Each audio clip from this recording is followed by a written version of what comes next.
Salve, salve a todo mundo que me acompanha na Servo Tricolor e sejam todos muito bem-vindos a mais um vídeo aqui do canal. E no vídeo de hoje, para a gente manter as tradições de quinta aqui, onde a gente comenta sobre fatos históricos, títulos inesquecíveis, jogadores esquecidos, personagens e principalmente debates polêmicos, hoje nós falaremos sobre a fábrica de craques do São Paulo Futebol Clube. Afinal, essa semana, o jogador mais falado nas notícias do futebol internacional foi David Neres, dando uma famosa sarrada no nosso freguesão, o Real Madrid. O garoto aprendeu direitinho lá em Cotia, não faltou nenhuma escola, tá jogando muito e tá dando muito orgulho aos São Paulinos. E antes que você me pergunte, sim, o meu olho ainda tá cagado de verde e amarelo. Então, para não perder a gravação, para não deixar de gravar aqui os vídeos, vamos improvisar no óculos de novo e vai, foda-se. Então hoje vocês vão relembrar comigo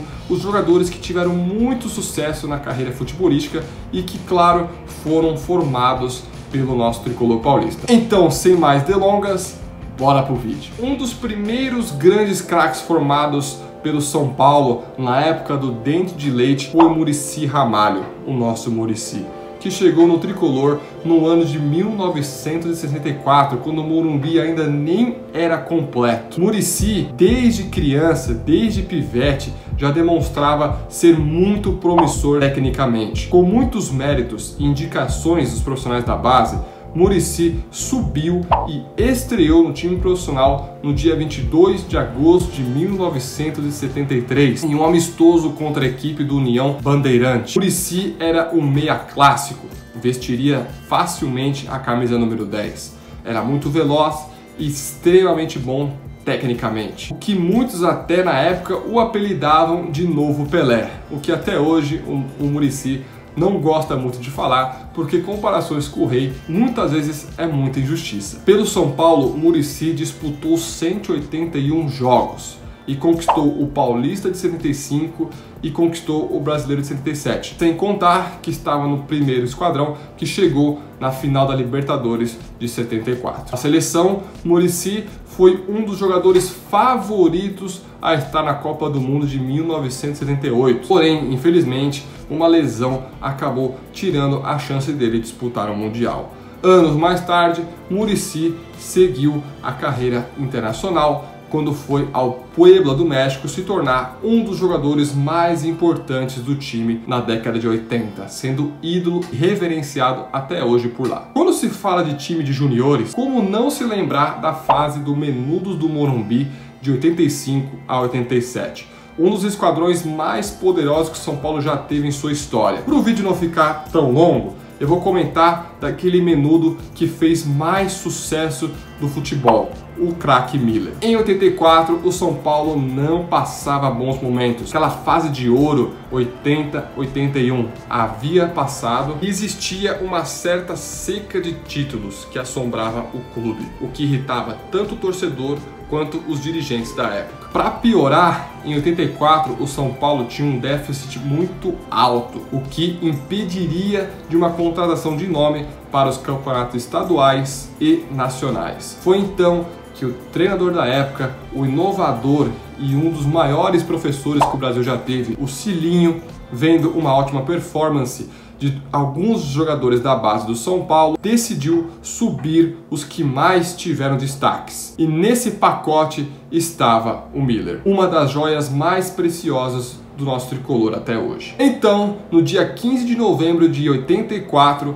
contra a equipe do Taquaritinga pelo Campeonato Paulista, Miller vestiu o manto pela primeira vez e de lá nunca mais voltou para a reserva. Miller fez uma dupla importantíssima com mais um garoto prodígio daquele menudo, Silas, o que acabou sendo uma equação perfeita que deu como resultado um super time que tinha a beleza do futebol arte juvenil com a experiência do futebol clássico de Careca e Pita. Resultado, Miller conquistou o Campeonato Paulista de 85, conquistou o Brasileiro de 86, sendo um dos grandes jogadores ao lado do Careca. Mais pra frente viria a conquistar a Libertadores, Mundial, mais um brasileiro. Um jogador extremamente vitorioso. No São Paulo, Miller fez 387 jogos e pela seleção brasileira foi convocado para as Copas de 86, 90 e 94. Essa última ele acabou sendo tetracampeão com a seleção brasileira. Um dos maiores exemplos de formação de jogador craque está na história de Cafu, um menino que reprovou 6 vezes em peneiras antes de chegar no São Paulo.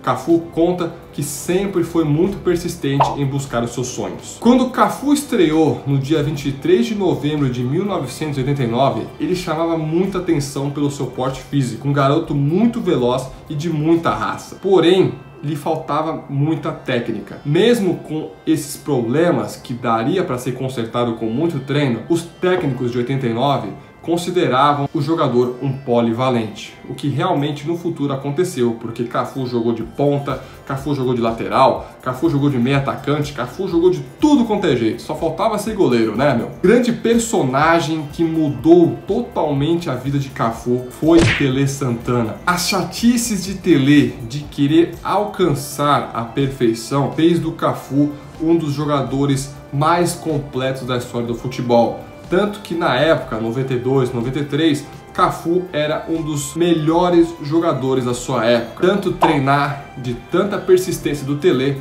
Cafu melhorou muito seus passes, seus cruzamentos, eram muito mais precisos e também melhorou os seus chutes. Pelo São Paulo, Cafu fez 272 jogos, assim como o Miller, conquistou Paulista, conquistou Brasileiro, conquistou Libertadores, conquistou Mundial, conquistou Recopa, conquistou Supercopa, um jogador extremamente vencedor.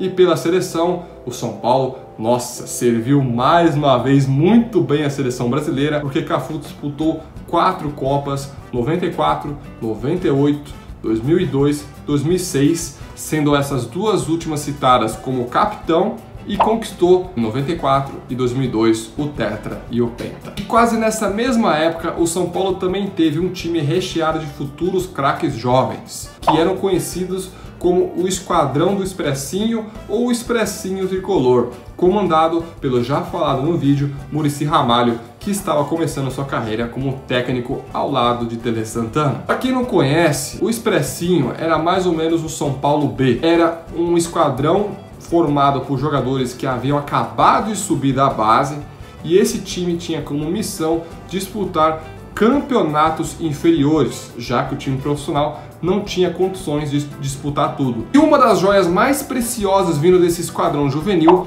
foi o Denilson, ou que hoje é conhecido como Denilson Show.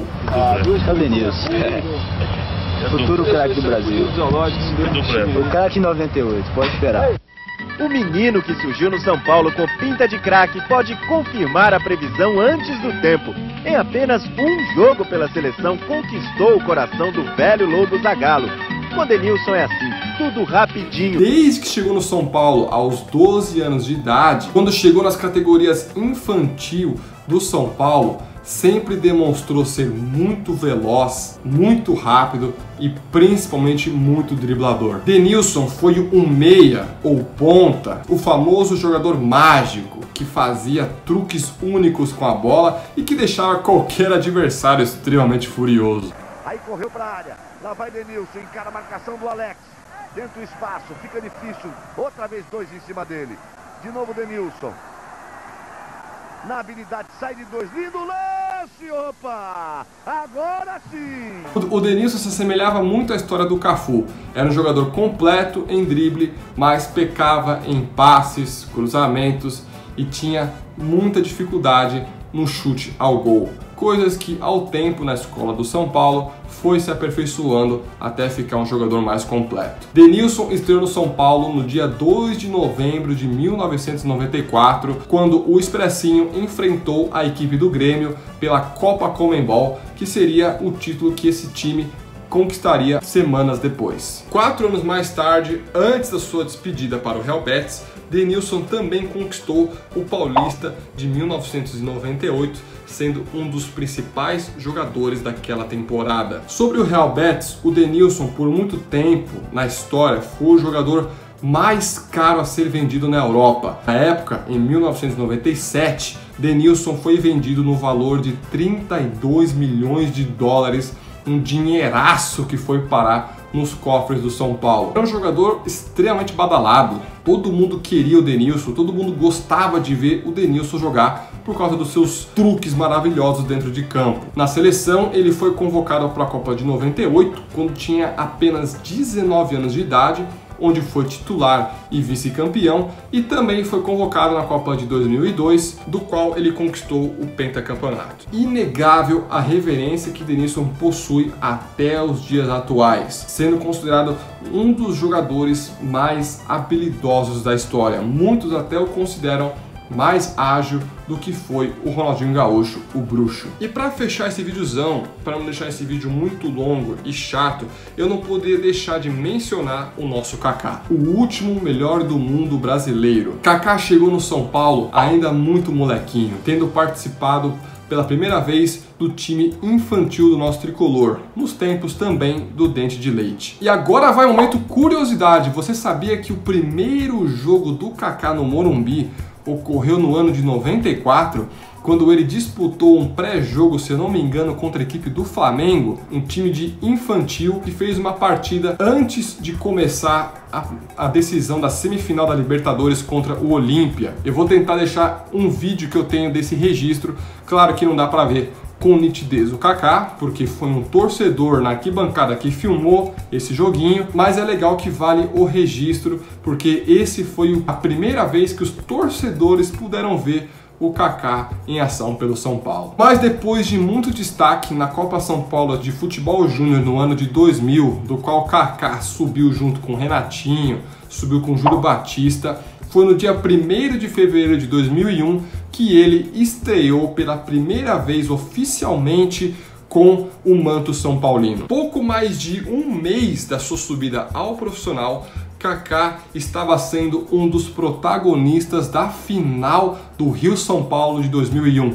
que por sinal hoje está fazendo aniversário de 18 anos de sua conquista. A final foi contra o Botafogo e Kaká simplesmente meteu 2 golaços na equipe carioca, o que nós finalmente havíamos nos vingado de 98, e o São Paulo e Kaká era campeão pela primeira vez como profissional do nosso tricolor. Um ano mais tarde, Kaká também viria a conquistar o Supercampeonato Paulista de 2002. Esses foram os 2 únicos títulos de Kaká pelo São Paulo, mas somando as suas 2 últimas passagens, Kaká disputou 155 jogos no tricolor do Morumbi. E na seleção brasileira, mais uma vez o São Paulo serviu muito bem o Brasil, porque Kaká foi convocado para a Copa de 2002, o qual foi campeão, penta, foi para a Copa de 2006 e também foi para a Copa de 2010. Nesses 3 anos conquistou a Copa das Confederações, conquistou a Copa América, sempre sendo um dos jogadores mais importantes da seleção.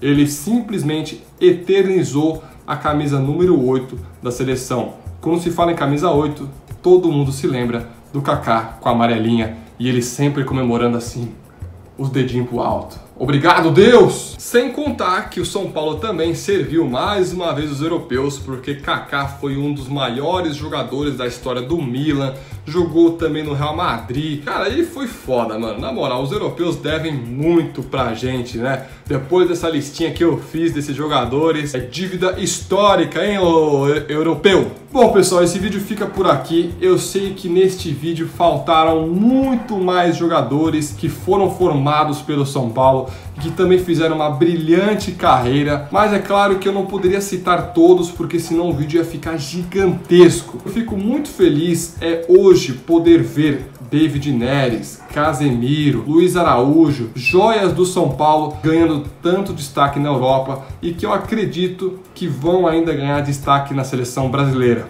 quando finalmente, né, o Tite perceber que o David Neres não é holandês e sim brasileiro. Ô Tite, acorda, velho, convoca logo o David Neres, porra! Eu espero que vocês tenham curtido esse vídeo. Se faltou alguém que deve ser mencionado nesse vídeo, escreva nos comentários. Quem sabe eu não faça uma parte 2 sobre as nossas joias da base. Também eu quero que você deixe um feedback se você gostou desse vídeo, isso ajuda bastante para eu melhorar o conteúdo aqui do canal. Eu também peço humildemente o like para fortalecer nosso canalzinho sempre. E se você é novo no canal, gostou do que viu aqui, viu lá o cara doidão de óculos falando aqui sozinho no vídeo, se inscreva e venha fazer parte da família da Sebo Tricolor, demorou? Tamo junto sempre, forte abraço e até o próximo vídeo. Fui!